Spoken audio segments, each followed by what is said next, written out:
Hello and welcome to Life Lessons from the book of Ecclesiastes.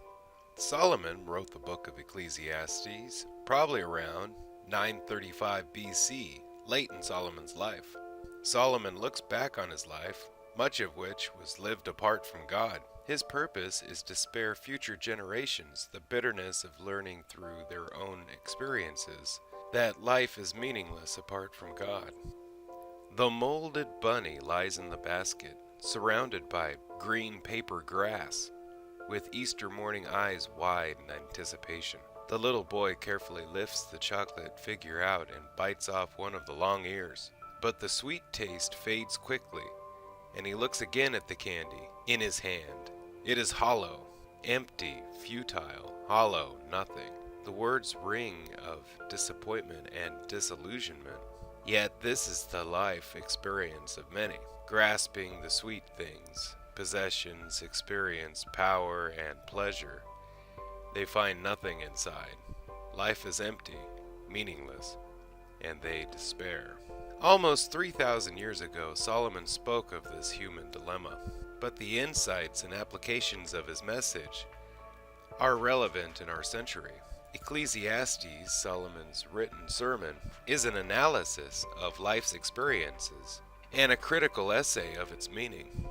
In this profound book, Solomon takes us on a mental journey through his life, and he explains how everything he tried, tested, or tasted was vanity, useless, irrational, pointless, foolish, and empty, an exercise in futility. And remember, these words are from one who had it all: tremendous intellect, power, and wealth.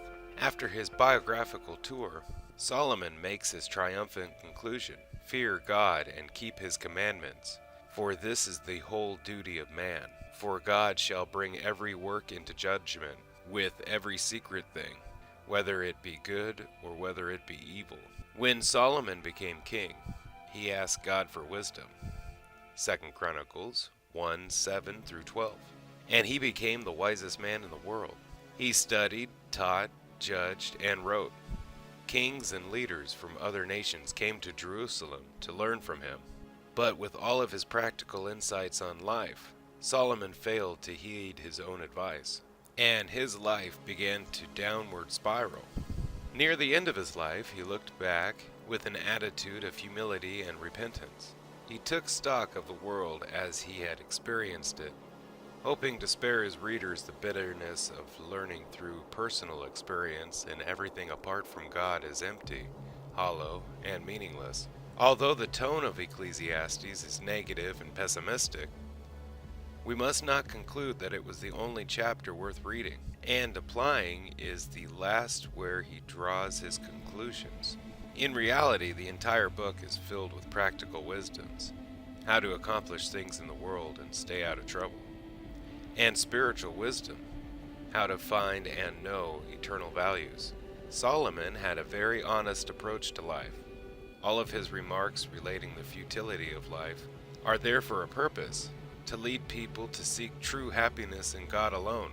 He was not trying to destroy all hope, but direct our hopes to the only one who can truly fulfill them. Solomon affirms the value of knowledge, relationships, work, and pleasure, but only in their proper place. All of these temporal things in life must be seen in their light of the eternal. Read Ecclesiastes and learn about life.